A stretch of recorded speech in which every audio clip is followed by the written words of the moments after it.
They struck without warning, left behind no names, and they were never caught. This isn't fiction. These are Latin America's real-life ghosts, unsolved serial killers who vanished before justice could catch them. And tonight, we're opening their case files. Crack open Latin America's boldest secrets, fact-checked, footnoted, and irresistible. I'm Arturo, and this is LatinLora. From Latin America's history to mysteries and true crime to local legends, whispering Latin intrigue, every tale is triple verified in archives before it reaches your headphones. Hit subscribe. Fresh revelations drop every week. It could have been a scene from a horror movie. Late one night in the 1980s, on a lonely road outside a small town in Central America, a parked car sits under the moonlight. Inside, a young couple steals a quiet moment together, completely unaware that a predator lurks in the darkness nearby. Minutes later, they will both lie dead, victims of a faceless killer who slips away into the night without a trace. This isn't fiction, and it isn't the infamous Zodiac Killer in California either. History is peppered with such phantom killers, figures like London's Jack the Ripper in the 1880s, or the Zodiac who terrorized San Francisco in the 1960s, murderers who taunt the living simply by never being caught. What few realize is that Latin America has its own share of these specters. Across the region, several high-profile serial murder sprees remain unsolved decades later, their perpetrators as elusive as the Zodiac. These killers struck again and again, targeting young couples in secluded spots, vulnerable children on their way to school, even marginalized communities, and each time they evaded every attempt to capture them. People gave them ominous nicknames: Costa Rica's El Psicópata, the psychopath; Brazil's Rainbow Maniac; Colombia's El Monstruo de los Mangones, the monster of the Mangones; and Belize's Jack the Butcher. In their home countries, these names have become legends of terror. From the lush valleys of Costa Rica to the bustling streets of São Paulo, from the vibrant city of Cali to the quiet towns of Belize, each case unfolded in a different place and time. Yet they all share key hallmarks: a distinctive modus operandi, a climate of public fear, exhaustive investigations that turned up nothing, and above all, an unknown killer who might still be out there. In this deep dive, we'll explore 4 of the most haunting, unsolved serial killer cases in Latin America. Cases that, like the Zodiac and Jack the Ripper, have never found closure. We'll delve into the crimes of Costa Rica's El Psicópata, Brazil's Rainbow Maniac, Colombia's Monster of the Mangones, and Belize's Jack the Butcher. Along the way, we'll see how differences in forensic technology, law enforcement practices, and cultural context shaped each investigation. These true stories are as suspenseful as any thriller, real-life nightmares with no ending, making them hard to forget. Costa Rica's El Psicópata, the psychopath. Costa Rica, 1986. This peaceful Central American country, known for having no army and relatively little violent crime, is about to be shaken by a series of murders unlike anything in its history. On April 6th of that year, up on a hill overlooking the suburb of Alajuelita, police make a horrifying discovery near a landmark metal cross. 7 bodies are laid out in 2 neat rows in a ditch. 6 of them are young girls, the youngest just 4 years old. The 7th is a 41-year-old mother named Marta Eugenia Zamora. Marta had taken her 3 daughters and 2 nieces on a religious pilgrimage up to that cross to give thanks after recovering from an illness. Instead, their outing ended in unfathomable bloodshed. All 7 victims were found executed at the foot of the cross, a crime so shocking that Costa Ricans struggled to believe it could happen in their country. Newspapers called it the worst massacre in Costa Rica's history. Who could slaughter a mother and innocent children in cold blood, and why? The Alajuelita massacre, as it came to be known, turned out to be just the beginning of a nightmare. In the months and years after that day, more bodies began to appear around Costa Rica's Central Valley. What first looked like an isolated act of madness revealed itself as the opening move of a serial killer's deadly spree. That unknown murderer would come to be called El Psicópata, the psychopath. Most of the victims fit a chilling pattern. They were young women or couples caught together in isolated spots, usually late at night. Lovers parked on a quiet lane thinking they were alone. Suddenly, a gunman would appear at the window. Other times, a woman driving by herself on a dark road would be ambushed without warning.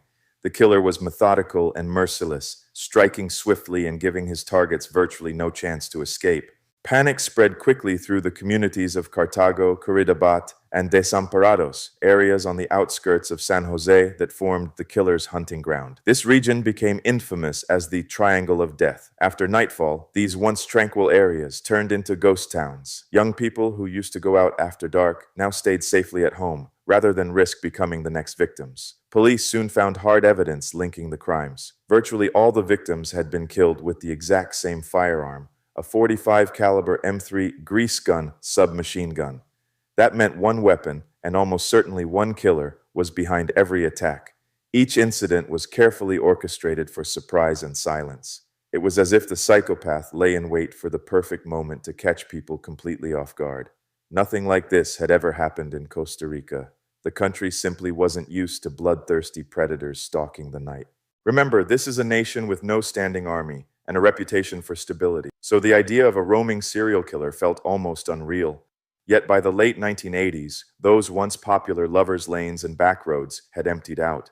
They had become places of dread, avoided by nearly everyone after dark. The authorities formed a special task force and threw every resource they could at the case. They even got a composite sketch of the suspect from a witness who had glimpsed a strange man near one of the crime scenes. The sketch showed a middle-aged man with sharp, stern features. It went up on the front pages of newspapers and on the walls of every police station. People stared at that drawing, wondering if they might recognize this cold-blooded killer in their midst. Tips and sightings poured in, and the police chased down lead after lead. They interviewed and investigated as many as 6 potential suspects over the years. But every promising lead ended in disappointment for lack of evidence. Part of the problem was simply the era. This was the late 80s and early 90s, before DNA profiling, before security cameras on every corner, at least in Costa Rica. Detectives had to rely on old-fashioned gumshoe work, matching bullets by ballistics, knocking on doors for witnesses, tracing gun sales paperwork, and trying to build a profile from the slimmest of clues. At one point, investigators wondered if the psychopath might be motivated by a twisted sense of morality. They thought maybe he was targeting young couples as a deranged form of vigilante justice, punishing what he saw as immoral behavior. This theory arose because so many victims were lovers caught in intimate moments. Acting on that hunch, police even staked out lovers' lanes, hoping to catch the killer lurking in the dark, looking for couples to prey on. Later on, profilers abandoned that vigilante theory.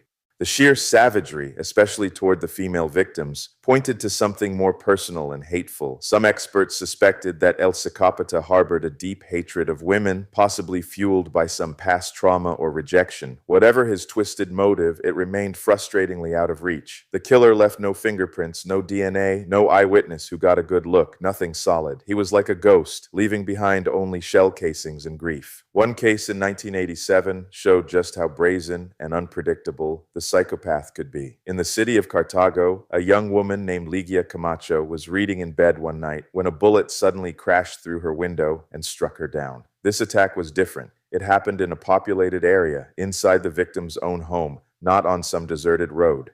At first, investigators weren't sure if it was the same killer, but ballistics confirmed the bullet came from the psychopath's gun. He had shot someone through a bedroom window, demonstrating that if you weren't safe in your own house, you weren't safe anywhere. That revelation deepened the public's dread. The psychopath could truly strike anywhere, anytime. Now fast forward to a decade later. It's October 1996, and the psychopath is still terrorizing Costa Rica. On a late night in Patara, a suburb of San Jose he had prowled before, a young man named Mauricio Cordero and his girlfriend, Ileana Alvarez, are sitting in a parked car. Out of the darkness, a figure approaches with a gun drawn. He overpowers the couple and forces them out of their car. At gunpoint, he marches them roughly half a kilometer down an empty stretch of road. When they're deep in the darkness, far from any help, he executes them both in cold blood. It's the psychopath's grim ritual to the letter: find a couple, isolate them, and kill with clinical detachment. That murder of Cordero and Alvarez would be the final act in El Psicópata's bloody saga, at least as far as we know. After October 1996, the string of murders abruptly stopped. Perhaps the killer had finally gone into hiding, or maybe he died or ended up jailed for something else without ever revealing who he really was. We simply don't know, because no one was ever caught or charged as the psychopath. Interestingly, it was only after the murders stopped that the authorities officially coined the name El Psicópata. They continued the investigation, but fate had another twist in store. You see, back then, Costa Rica's laws had a statute of limitations for murder. Yes, incredibly, there was an expiration date for prosecuting even the worst crimes. So by the mid-2000s, 10 years after that last killing, the case legally expired. Even if the police somehow identified the psychopath today, he could not be tried in court for those murders. It's a jaw-dropping notion. A serial killer case that officially timed out, meaning justice delayed long enough, became justice denied. The legend of El Psicópata grew over time, and so did theories about other crimes he might have committed. Some wondered if this same man could have been responsible for other unsolved killings in that era. For example, there was a series of grisly dismemberment murders by someone dubbed El Descuartizador, the dismemberer, in the late 80s. A few people speculated that the psychopath and the dismemberer might have actually been the same person, but there's no hard evidence to support that link, and it remains just a dark piece of local lore. In 2013, nearly 2 decades after the last known murder, Costa Rican officials decided to take one more crack at the case. They reopened the files, hoping that modern forensic techniques or a fresh tip could finally unmask the killer. But despite their efforts, nothing definitive emerged. The case went cold once again, seemingly as impenetrable as ever. The composite sketch of that stern-faced mystery man still floats around on the internet among true crime aficionados, a haunting reminder of the killer who got away. Talk to any Costa Rican who lived through that time, and they'll tell you how deeply El Psicópata's reign of terror shook the country. It's by far the worst unsolved serial murder case in the nation's history. 19 lives were taken, and not a single arrest was ever made. The story of the psychopath highlights how limited the tools of justice were in that era. This was a time with no DNA testing at the crime scenes, no security footage to pore over, and a police force completely new to the concept of a serial killer. They were in uncharted territory, and culturally, the idea that one person could commit so many random murders was just hard to grasp. Some officials preferred to believe it had to be copycats or multiple killers, because accepting the truth was too disturbing. In the end, the man known as El Psicópata vanished without a trace. He left behind a trail of grief and a permanent scar on Costa Rica's sense of security, but nothing that could point to who he was. For the families of his victims, the nightmare never fully ended. They've had to live all these years without answers or justice. And even though by a legal quirk the killer, if he is still alive, could walk free if discovered today, many relatives still desperately want closure. To this day, people trade theories about the psychopath's identity. Was it one of those early suspects who managed to slip through the cracks, a drifter passing through the country, or perhaps an ordinary local man living a disturbing double life as a monster? Without new evidence, the truth may remain hidden forever.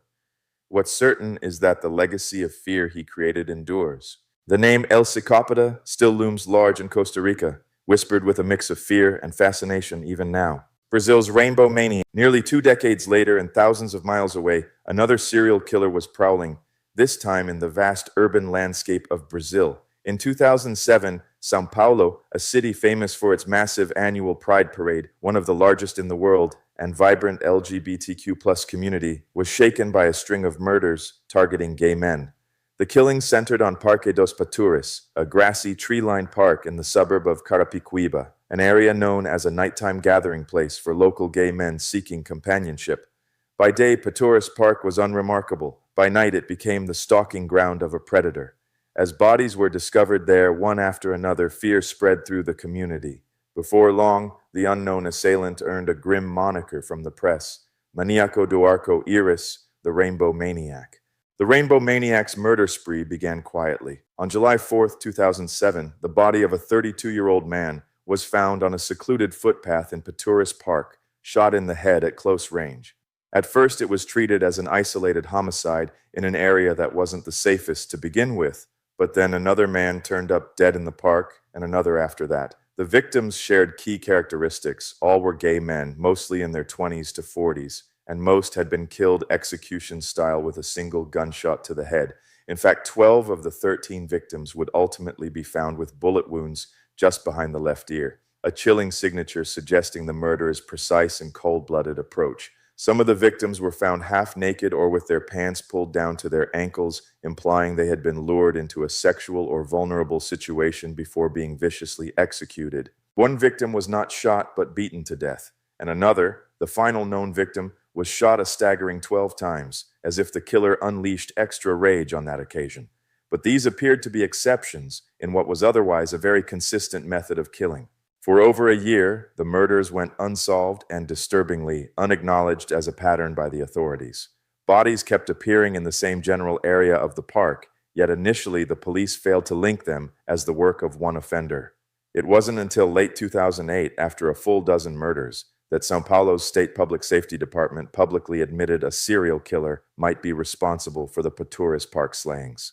Up until then, prejudice and oversight had perhaps played a role in the slow response. The victims were marginalized, many were sex workers or transgender. One victim was a trans woman identified as a travesti in local reports, and some officers reportedly assumed these were just separate incidents of homophobic violence or robberies, not realizing a single nightmare was tying them together. Once the pattern became undeniable, the delay in recognizing it sparked outrage. LGBTQ+ activists accused the police of dragging their feet because the victims were gay. Their community was under attack, and it felt to them like the alarm should have been raised much sooner. When the link was finally made, law enforcement scrambled to catch up. The governor of São Paulo at the time even visited Carapicuíba and vowed that no resources would be spared in hunting down the Rainbow Maniac. Investigators formed a special task force, swarming the park area with both uniformed and plainclothes officers patrolling at night. Warnings were issued through the community to be extra vigilant and avoid walking alone in the park after dark. The case drew international attention because of its disturbing mix of hate crime and serial murder. Studies by Brazilian rights groups had already highlighted the nation's troubling rates of violence against gay and transgender people.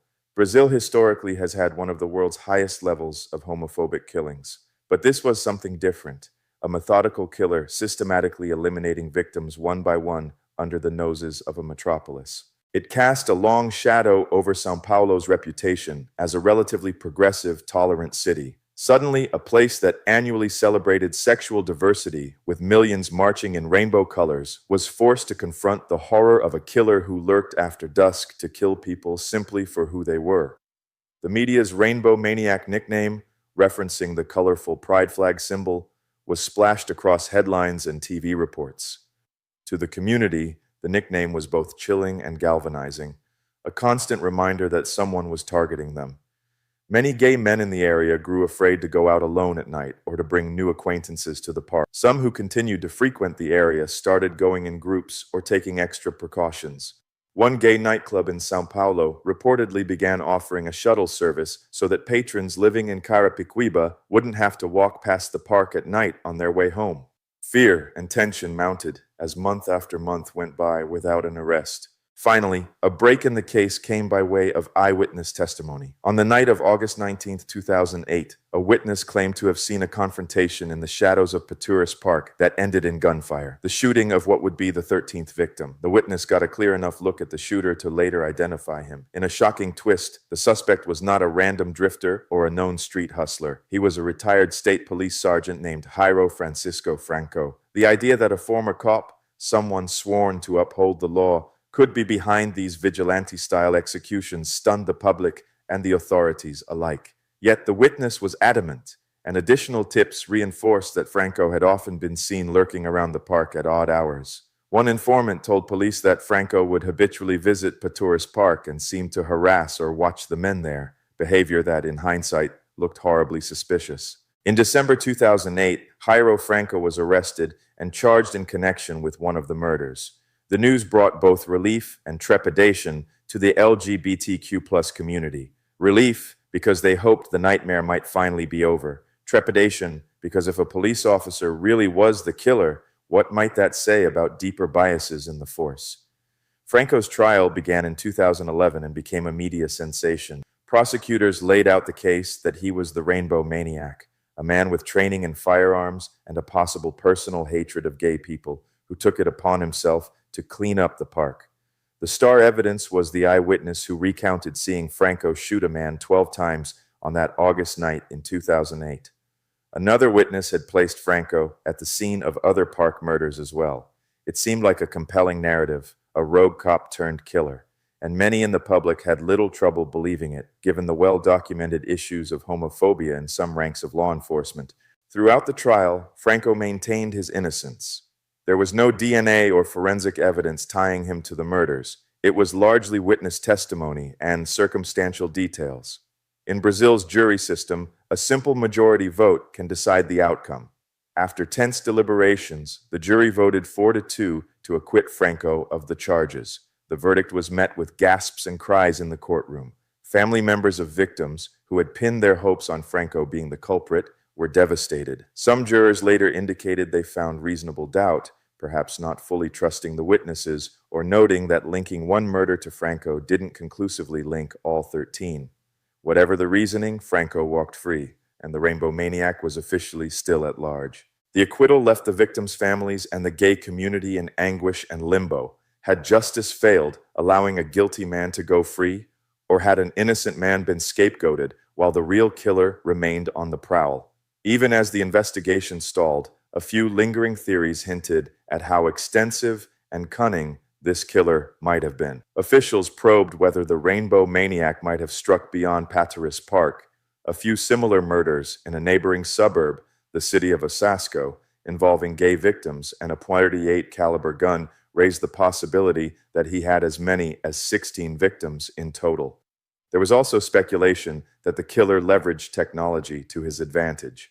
One local report suggested he arranged meetings with victims online via Orkut, a social networking site popular in Brazil at the time, possibly luring targets by feigning romantic interest. On the streets of São Paulo, frustration and fear persisted. Activists held vigils for the victims, holding up 13 black silhouettes to represent the lives lost. They also launched public awareness campaigns under slogans like "Homophobia mata," "Homophobia kills," to pressure authorities and remind society that prejudice had taken deadly form.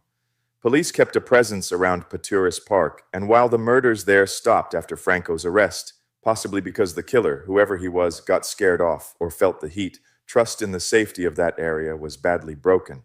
Locals took to grimly calling it O Parque das Três Sombras, the Park of 13 Shadows, a reference to the 13 souls who lost their lives there under the maniac's reign of terror. Ultimately, the Rainbow Maniac case remains unsolved. No other suspect has ever been arrested for the Pateris Park murders, and the file sits in the Unsolved Crimes Division to this day. For many in São Paulo's LGBTQ+ community, the memory of those killings is an open wound, a stark reminder that bigotry can breed real monsters, and that sometimes those monsters manage to slip away unpunished. Colombia's Monster of the Mangones, the Vampire of Cali. Now let's rewind to the early 1960s in Colombia. The city of Cali, famous for its salsa music and lively festivals, was a place where kids played freely in the neighborhoods and parents felt relatively safe. But in late 1963, an eerie rumor started circulating through Cali's barrios. People whispered that a monster was on the loose, snatching children off the streets. Some even claimed a vampire was prowling the city, drinking children's blood. It sounded like a grotesque urban legend, the kind of scary story told to keep kids from staying out too late. But soon, the city's morgues and police reports confirmed a horrifying reality. The monster of the Mangones was all too real. This grim legend was rooted in actual crimes. On November 5th, 1963, a teenage paperboy who had gone missing a few days earlier was found dead in a weed-choked vacant lot on the west side of Cali. A few weeks later, on December 4th, another boy's body was discovered in a patch of overgrown grass in the north of the city. Just 8 days after that, a third boy was found by the Aguacatal River, and shockingly, his eyes had been removed. As that bloody year came to an end, 2 more boys were found murdered, one near the railway station and another in a neighborhood called Prados del Norte. By the end of 1963, 5 boys, between about 8 and 13 years old, had been slain in similarly brutal fashion. All of them had been dumped in remote, overgrown areas known locally as Mangones, and so the newspapers gave the killer a name, El Monstruo de los Mangones, the monster of the Mangones. At the time, neither the police nor the public had much experience with the concept of a serial killer, especially one targeting children. The idea that one stranger was roaming the city, murdering multiple kids at random, was almost beyond belief. Cali's police were more used to crimes of passion or the occasional robbery homicide. They were utterly baffled by these child murders. In fact, early on, some officials floated other explanations, almost grasping at straws. At one point, local authorities even suggested that maybe the bodies had been dug up from cemeteries and placed in those lots by pranksters or some cult, rather than accepting that a predator was actively hunting children. That theory didn't hold for long, especially as fresh victims kept appearing with clear evidence of torture. It became undeniable that a very human monster was stalking Cali. By early 1964, it was undeniable that a single serial murderer was at work. The killer's modus operandi was grotesquely specific. He preyed on pre-adolescent and teenage boys, often street kids or working-class children who were out alone selling things or running errands. Somehow, he would gain their trust or overpower them, then lead or take them to secluded, overgrown spots. There he subjected them to unspeakable torture and sexual assault. Autopsies revealed horrifying details. Many of the boys had puncture marks on their chests, as if the killer used hypodermic needles to draw blood, fueling those vampire stories. Some had razor blade cuts and signs of strangulation. One boy's body was completely drained of blood. Others were missing large amounts of blood, and sometimes even certain internal organs had been removed. The killer clearly wanted these atrocities to be seen. He left the bodies out in the open, ensuring they would be found, and that terror would spread. The sheer brutality of the crimes sent the city into a frenzy of speculation. Was this the work of a satanic cult, a literal vampire, or perhaps a deranged medical doctor performing ghastly experiments? Every theory sounded like something out of a horror film, yet the crimes were all too real. Cali's police were woefully unprepared to handle such a case. This was the 1960s. Forensic science was primitive. There were no DNA tests, no criminal profiling experts, no centralized databases to compare clues. The detectives on the monster of the Mangones case had little to go on besides their own shoe-leather investigative work, and the killer was careful, or just lucky, in covering his tracks. He left behind few clues that investigators could follow. There were no witnesses who got a good look at him, and if anyone did, they were likely too terrified to come forward. There were no surviving victims who could describe him. The monster made sure of that. Police canvassed neighborhoods, interrogated known sex offenders, rounded up drifters, and anyone who seemed suspicious. They even checked mental hospitals to see if an unstable patient had recently been released. Nothing led them to a concrete suspect. Several factors in the environment made the investigation even harder. Colombia in the mid-20th century was already grappling with widespread violence and upheaval. The period of La Violencia in the 1950s had normalized a certain level of bloodshed in society. By the 1960s, Cali's police forces were not used to working together across jurisdictions, and record-keeping was spotty. A murder in one part of the city might not be linked to a similar one in another part unless a detective personally made the connection. In the monster's case, it took a while before everyone acknowledged that the string of child murders were connected. That delay, even if it was just weeks or months, might have given the killer the cover he needed to claim more lives. As the number of victims climbed, some estimates suggest there may have been between 30 and 38 boys killed over several years. The people of Cali were gripped by fear. Parents imposed strict curfews on their children. Schools organized parent chaperones for kids traveling to and from class. Boys who once might have shined shoes in the park or sold candy on buses were now kept indoors, even if it meant less income for struggling families. Better safe than sorry. The entire city was on edge, its sense of normalcy poisoned by the idea that any child could be the monster's next target. The local press teetered between sensationalism and caution. One day, a newspaper might blare a headline like "Vampire of Cali Feasts on Innocents," stoking panic with lurid details. The next day, the same paper might print the mayor's plea for calm, urging people not to panic and to let the police do their work. This push and pull reflected the collective disbelief. Part of the community truly wondered if something supernatural was at play. How else to explain such horrific crimes with no culprit in sight? Then, as mysteriously as the killings began, they suddenly stopped. After the early 1970s, no more boys were found murdered in that signature horrific way. The abrupt end left everyone wondering, did the killer die? Was he arrested for something else and locked away without anyone realizing they had caged the monster of the Mangones? Or did he simply move on to some other place to continue his crimes? Remember, in those days, there was almost no communication between police departments in different cities or countries. A serial killer could theoretically relocate and no one would connect the dots. The monster of the Mangones could have left Cali and continued his bloody work elsewhere. and authorities might never have known. To this day, the monster of the Mangones has never been identified. He remains one of the great specters of Colombia's criminal history. In later years, he was somewhat overshadowed by even deadlier serial killers, like Pedro Alonso Lopez, the monster of the Andes, and Luis Garavito, who preyed on children in the 1990s. Those men were caught and became infamous. But for many older residents of Cali, the memory of the early 60s is chilling. Some will tell you how, as children, they were warned about El Monstruo. They remember being truly afraid of a real-life boogeyman lurking out there. Parents would invoke the monster of the Mangones as the ultimate cautionary tale, a way to scare their kids into coming home before dark.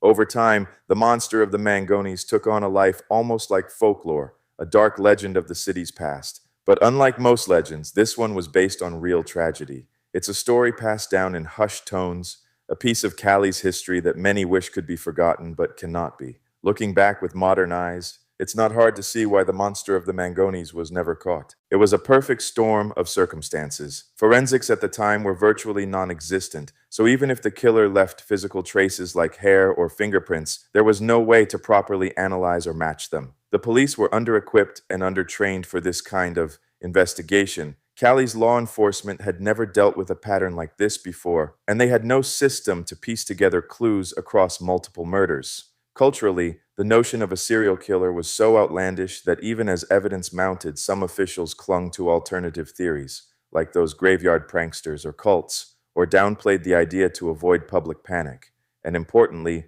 Colombia in the 1960s had a lot of other turmoil brewing. Political violence and guerrilla conflicts were on the rise. In that climate, the disappearance of a few poor children might not have gotten the urgent attention it needed until the crisis had already escalated. Criminologists have since noted that in places and times where violence is common and police are overwhelmed, a serial killer can sometimes operate under the radar. When there are many murders happening for different reasons, it's easier for a pattern of murders by one person to blend into the background noise of crime. Cali in the 1960s wasn't yet as chaotic as it would become in the cartel years, but the principle holds. A society not attuned to this kind of crime can inadvertently give cover to a serial predator. The monster of the Mangones case remains one of the great unsolved chapters in Colombia's crime annals. It has haunted the imagination of many, inspiring grim speculation and even art. In 1982, a Colombian horror film called Pura Sangre, Pure Blood, took inspiration from the urban legends around these murders, spinning a tale about a rich man who needs to harvest children's blood to survive. It was a fictionalized take, but it shows how deeply the story had burrowed into the national psyche. In reality, the case never got a satisfying conclusion. No arrest, no confession, not even a clear suspect ever emerged. The truth of who the monster was likely died with him, or perhaps lies hidden in some dusty police archive, or in the unspoken memories of a few people who suspected someone but never came forward. For the families of the victims, the lack of closure has been a wound that never fully healed. They endured the loss of their sons and brothers in the most horrifying way imaginable, and on top of that, they never got to see justice served. Siblings of the murdered boys grew up under the long shadow of the Mangones mystery. Many became extremely protective parents themselves, determined not to let the same fate befall their children. In the decades that followed, Cali moved on and faced new nightmares: the drug cartels, the violence of the cocaine wars, and other crime waves. In the cacophony of those later years, the monster of the Mangones became a half-forgotten bogeyman, a footnote in a country that unfortunately has seen many horrors. Yet whenever locals talk about Cali's darkest moments, the tale of the unnamed vampire of the 60s inevitably resurfaces. It stands as a cautionary tale of a predator who struck during a time of relative innocence and got away with it. It's a haunting reminder that not all of Colombia's monsters wore uniforms or had political causes. Some were simply cold-blooded killers lurking in alleyways, preying on the most vulnerable victims of all. Our final case brings us to the late 1990s in the small nation of Belize. Unlike the larger countries we've discussed, Belize is tiny, fewer than 300,000 people at the time, known more for its serene rainforests and beautiful barrier reef than for violent crime. In 1998, the idea of a serial killer operating in Belize was virtually unthinkable. That was something that happened elsewhere, in big foreign cities or in movies. And yet, between 1998 and 2000, Belize lived through a nightmare. 5 young schoolgirls were abducted and murdered in gruesome, similar ways. The unknown perpetrator was dubbed Belize's Jack the Ripper, or more bluntly, Jack the Butcher. Belize had never seen anything like it, and the entire country was horrified. The horror began on a routine school day, September 8th, 1998. 13-year-old Shirley Nicholas left home in Belize City to walk to school, as she did every morning. She was a responsible, cheerful fifth grader who usually arrived early to class. When she didn't come home that afternoon, her mother knew immediately that something was wrong. Shirley wasn't the type to wander off or run away. Her family reported her missing that very day, and neighbors joined police in scouring the streets and empty lots for any sign of her. For an agonizing month, there was no trace of Shirley. Then, on October 9th, a shocking discovery. Her body was found partially submerged in a ditch near the George Price Highway on the edge of the city. She had been brutally stabbed, over 40 wounds to her face and chest. One of her arms was almost completely severed. Her face had been slashed viciously. It was an act of savagery almost beyond comprehension. But one detail in particular left investigators baffled and disturbed. Shirley was found wearing clothes that did not belong to her. Those clothes turned out to belong to another girl, 9-year-old Jay Blades, who had gone missing just 2 days before Shirley's body was found. Jay's disappearance had barely begun to make the news, overshadowed by the larger search for Shirley. But now the cases became intertwined in the most eerie way. It was as if the killer was sending a twisted message by dressing one victim in the other's clothing, almost tying their fates together like dolls in a morbid game. Tragically, about 6 months later, Jay Blades' fate was also confirmed. In April 1999, some of her remains, just a skull and a few bones, were discovered in a remote area outside the city. It was clear that she, too, had been killed by the same monster. Belize was in shock. They suddenly had at least 2 connected child murders on their hands. The notion of a serial killer in their midst went from unthinkable to terrifying reality. These murders dominated headlines for months. The police, unaccustomed to crimes like this, immediately reached out for help. Within days, detectives from Britain's Scotland Yard and profilers from the FBI flew into Belize to assist the local authorities. The message was clear. This small country was not going to take any chances. They wanted expertise from people who had dealt with serial killers elsewhere. Despite all the heightened vigilance, the killer struck again. On March 24, 1999, during recess at her school in Belize City, 12-year-old Jackie Fern Malik vanished in broad daylight. One moment she was playing with her classmates on the school grounds, and the next she was gone without a trace. The entire city went on high alert, fearing the worst. Just 2 days later, those fears were realized. Jackie's body was found face down in a muddy ditch along a dirt road not far from where Shirley had been discovered. She had been stabbed numerous times. Her left arm had been completely severed from her body, and disturbingly, tire marks on her small frame suggested the killer had run over her with a vehicle after mutilating her, an act of grotesque overkill. By now, the pattern was unmistakable. The victims were all school-age girls, taken in broad daylight or early evening, and brutalized in a similar horrific fashion. Belize was dealing with its very own serial killer, and one who seemed to be growing bolder. The fact that Jackie was abducted right from her school playground in the middle of the day sent waves of panic through the country. The government's response was swift. A national 6 p.m. curfew for all children was put in place immediately. Police officers were assigned to patrol around schools during the day. Parents and community members formed volunteer groups to escort children to and from school in groups. The media began referring to the unknown murderer as the Belize Ripper, explicitly evoking Jack the Ripper's infamous legacy. Others simply called him Jack the Butcher. Belizeans everywhere were gripped by anxiety. It wasn't uncommon to hear parents warning their kids, "Don't let Jack catch you." Something so horrific had never happened in living memory there, and people were doing everything they could to protect their children. In June 1999, yet another girl went missing under troubling circumstances. 8-year-old Erica Wills was supposed to spend the night at a relative's house. Due to a miscommunication, her family didn't realize she was missing for a couple of days. Each household assumed she was safely with the other. Once it became clear Erica wasn't with either family member, a frantic search began. Weeks passed with no sign of her. Then, on July 18, 1999, skeletal remains were found in an overgrown limestone quarry about 20 miles west of Belize City. The remains were identified as Erica's by personal items found with them, like a small ring she always wore and a hairband. Given the state of decomposition, it was hard to determine how she was killed, but everyone feared she had become the Ripper's youngest victim. By this point, public fear was matched only by public outrage. Families of the victims held candlelight vigils outside government offices, holding up photos of the girls and signs that read, "Catch Jack." They were pleading for more action, more answers. Under immense pressure, the authorities threw every resource they had into the investigation. Belize's chief forensic pathologist, Dr. Mario Estrada Bran, performed the autopsies and noticed some chilling commonalities. In early 2000, he revealed his findings publicly. All the girls, he explained, had traces of alcohol or sedatives in their bodies.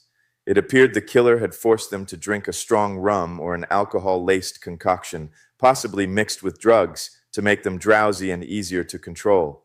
The wounds on the victims were also remarkably similar.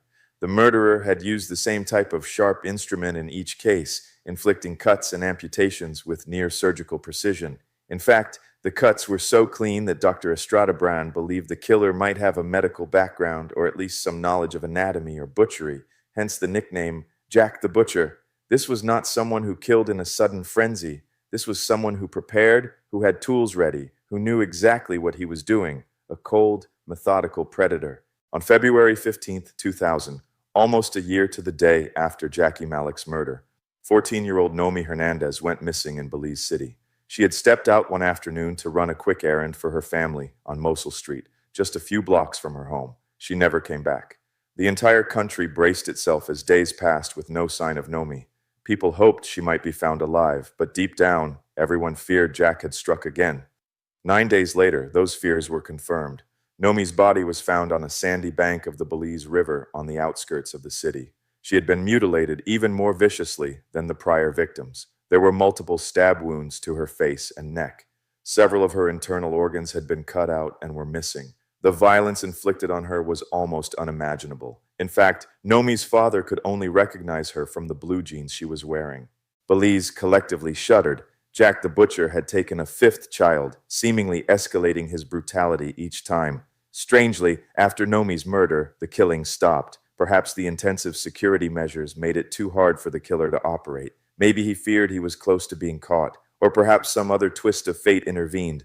Whatever the reason, there were no more mysterious child murders after early 2000, at least none that fit Jack's pattern. In the aftermath, the international experts continued to assist Belizean police in reviewing every piece of evidence, hoping they might have missed something. They combed through what little the killer had left behind, but there was no smoking gun. A few suspects popped up over time, but none panned out. The most notable was a local auto mechanic named Michael Williams, who lived in the same neighborhood as Jackie Malik's. On the very morning Jackie disappeared, Williams had offered her and her older sister a ride to school, which the girls politely declined. This coincidence made him a person of interest. After Jackie's body was found, Williams was arrested and charged with her murder, much to the relief of a terrified public. But soon after Williams was in custody, little Erica Wills went missing, which strongly suggested that the real killer was still out there. Moreover, Williams had solid alibis, corroborated by work records, and even a police officer for some of the times when other girls were abducted. Eventually, the charges against him were dropped and he was released. The realization that Jack the Butcher was still free only heightened the community's anxiety and frustration. Investigators chased down every other lead they could find. They even considered the possibility that more than one person might be involved, maybe a small group, given how daring and complex some of these abductions were. There were rumors about a red car with tinted windows seen near some of the abduction sites, but that clue never led anywhere concrete. Various tipsters pointed fingers at different strange individuals, from foreign laborers working in Belize at the time to local eccentrics, but none of those leads checked out. The press, desperate for answers, even floated a wild theory about a possible American connection. They noted that the Belize killings happened during a period when a notorious serial killer in Los Angeles, Lonnie David Franklin Jr., also known as the Grim Sleeper, had a long gap in his murders. Coincidentally, Franklin had a wife from Belize and was rumored to have visited Belize in the late 90s. Some speculated, could the Grim Sleeper have taken his crimes abroad during his hiatus? However, this theory didn't hold much water. Franklin's known victims were adult women in California, not children, and nothing concrete tied him to the Belize crimes. In fact, he was later arrested in 2010 in Los Angeles for his murders there and died in prison in 2020. So that was a dead end, a reflection of how desperate people were to find any explanation for who Jack the Butcher might be. As the new millennium rolled in, the trail in Belize grew cold. The FBI and Scotland Yard eventually had to pack up and return home. Despite all the efforts, Jack the Butcher had slipped through the cracks. The case became the most notorious unsolved mystery in Belize's history, but it was far from forgotten. In fact, its impact on Belizean society was profound and lasting. Belize is a place where, before these events, people had felt comfortable letting neighbors look out for each other's kids. Children walked to school or to the corner store without a second thought. After 1999, that changed dramatically. An entire generation of Belizean parents became much more protective. Even today, many moms and dads in Belize are extremely reluctant to let their children go anywhere alone. If you ask them why, they might say something like, "This is why I drive you to school. This is why you must never talk to strangers." The shadow of those lost girls lingers as a warning. From a law enforcement standpoint, Belize authorities did one crucial thing right during the frenzy. They preserved the evidence meticulously. Even though they lacked high-tech forensic labs at the time, they carefully saved everything: the victim's clothing, fibers, and any biological samples they could gather. That diligence paid off because decades later, science has given new hope to this cold case. In 2022, Belize's National Forensic Science Service opened a modern DNA analysis lab. Scientists announced that they were revisiting the old evidence from the Ripper murders and that they had recovered usable DNA believed to belong to the killer. They've begun the painstaking work of analyzing it using techniques that didn't exist back in 2000.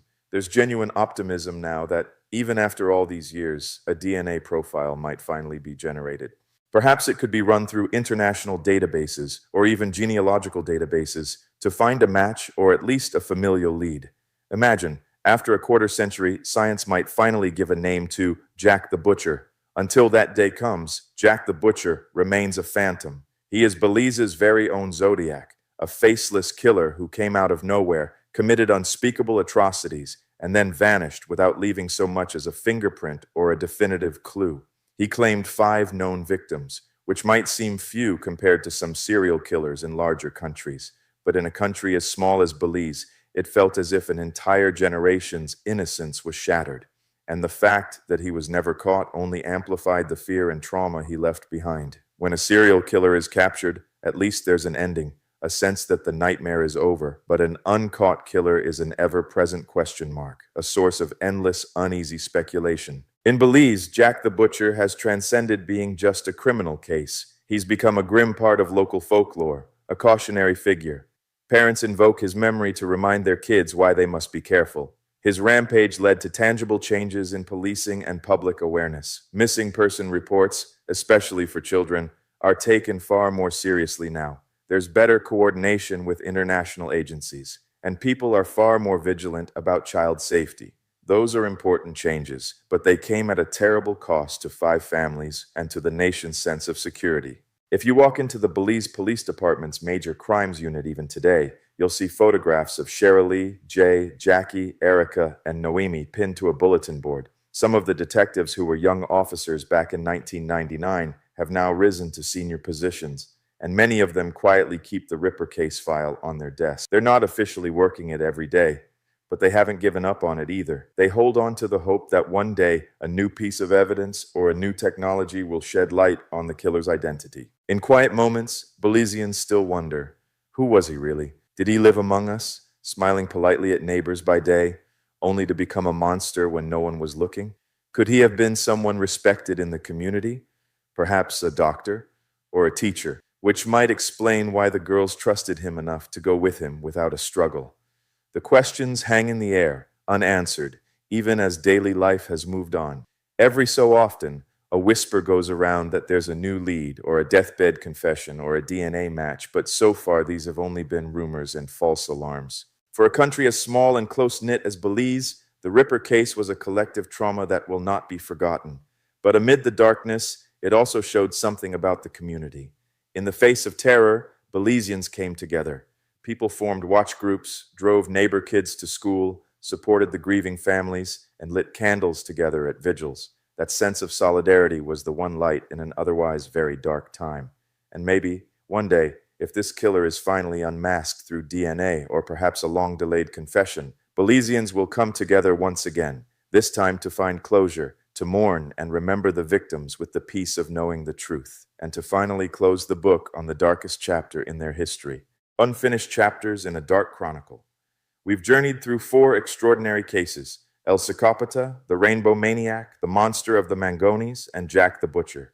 Each unfolded in different decades and different corners of Latin America. Yet they all share one devastating fact: the killer was never caught. They are the region's unanswered riddles of crime, much like the infamous Zodiac Killer in the United States or Jack the Ripper in Victorian England. And they leave us with nagging questions that may never be answered. How did these murderers manage to evade capture for so long? Could they have been stopped sooner with better technology or sharper investigations? And what do these unsolved mysteries reveal about the societies in which they happened? Looking back, one thing becomes clear. The era and environment in which each of these killers struck had a huge influence on the investigations, and perhaps on why they remain unsolved. Take 1960s Colombia. The police in Cali were essentially fumbling in the dark against the monster of the Mangones. Modern forensic science as we know it didn't exist. There were no criminal profilers to advise them. Even communication between different precincts was limited. The idea of a serial killer wasn't even part of their vocabulary, so their initial responses were slow and misdirected. They literally had to invent a new playbook as they went along. By the late 1980s and 90s in Costa Rica, authorities had a slightly better grasp. By then, the concept of serial killers was known from notorious cases elsewhere, but it was still something that had never happened locally. They were caught flat-footed and had to learn on the fly while public fear was mounting. Jump to the late 2000s in Brazil. By then, everyone knows what a serial killer is supposed to be, and the police in São Paulo were certainly aware of the idea. But in the Rainbow Maniac case, social biases like homophobia and stigma around the victims caused critical delays in recognizing the pattern and reacting decisively.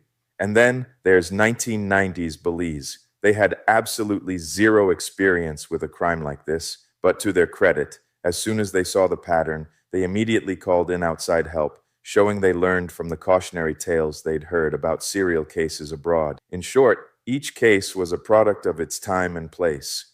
The older cases suffered from a lack of modern tools and precedent, whereas the newer ones faced more modern challenges like media pressure, public trust, or societal biases. Forensic technology, or the lack of it, is another thread that runs through these stories. If Costa Rican investigators in 1986 had today's DNA testing or a network of surveillance cameras, imagine how differently things might have turned out. A single hair or a caught-on-camera license plate could have broken the case, but those tools simply weren't available, so detectives did the best they could with ballistic tests and old-fashioned gumshoe work. By 2007 in São Paulo, technology had advanced, but ironically it wasn't a high-tech clue that identified the Rainbow Maniac suspect. It was an eyewitness account. DNA didn't crack that case, and in fact, no forensic evidence definitively tied anyone to those crimes. In Belize in 1999, DNA profiling technology existed in the world but wasn't accessible in-country. Fortunately, evidence was preserved, and decades later, there's hope new technology might reveal what old techniques could not. And the monster of the Mangones case from the 60s is perhaps the most striking. Dozens of murders, and not a single piece of usable forensic evidence by the standards of that time. If those crimes occurred now, it's likely that trace DNA, cell phone records, or even geographic profiling would catch the killer after just a few cases. But in the paper and pen era of the 1960s, the monster slipped through untouched. Each killer also found and exploited weak links in law enforcement. In Costa Rica, part of the issue may have been simply inexperience and a bit of national innocence. The authorities just couldn't initially fathom that a random serial killer was on the loose in their country, and that hesitation bought the killer time. In Brazil, institutional prejudice was a culprit. Had the Rainbow Maniac's victims not been gay men meeting discreetly, the murders might have been connected and investigated much sooner. It took an outcry from the community to spur the police into full action. In Colombia, as we saw, the sheer volume of violence and the lack of coordination between agencies made it easier for a serial killer to hide in plain sight. There's a stark statistic. In some parts of Colombia, the percentage of murder cases solved in that era was incredibly low, sometimes around 10%, not necessarily due to incompetence, but due to overwhelming caseloads and social turmoil. When police and courts are that overburdened, a cunning murderer has a much higher chance to fly under the radar. The monster of the Mangones appeared during a time when Colombia's attention was focused on political strife. He took advantage of that chaos. On the other hand, tiny Belize threw everything it had at the problem as soon as it understood what it was dealing with, yet still struggled because, at the end of the day, they lacked the forensic infrastructure and had never encountered someone so devious.